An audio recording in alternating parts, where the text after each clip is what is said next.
Welcome to our mini blog. एठी आम चलू मार्केट बुलिया नुहम ये सुनुल टे कांदला तो अदा गुपचुप खाए नहीं कि चलू केते रास्ता घाट गाड़ी मटर बाधा विघ्न को सम्मुखीन करी आमे आसी पहुंची गलु गुपचुप स्टॉल पाखरे।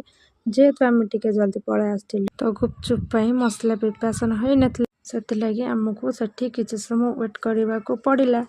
तो सही भितर आमे दी जण एठी टिके कथा होतलु जेहेतु आम ये वीडियो करतलु तो रास्ता जाउथबा लोक माने हमको एठी अनौतले कि से माने एठी कोन करूछन्ती। एई भितरे गुपचुप पई मसला प्रिपरेशन सरी आइतला तो एठी सुनुल गुपचुप खाया स्टार्ट कर देइतला। गुपचुप खाई सारला परे आमे से लेडीज कॉर्नर पहुंच जाइतलु से तार एठी ठंडा पिला ता भितर हमरे भी किछि काम थिला तो आमे सब काम एठी फिनिश कर देइतलु।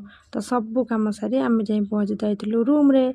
जदि आपको आमर मिनी ब्लॉग टी भल लगी तेज लाइक करेंगे, कमेंट करेंगे, शेयर करेंगे, सब्सक्राइब करेंगे।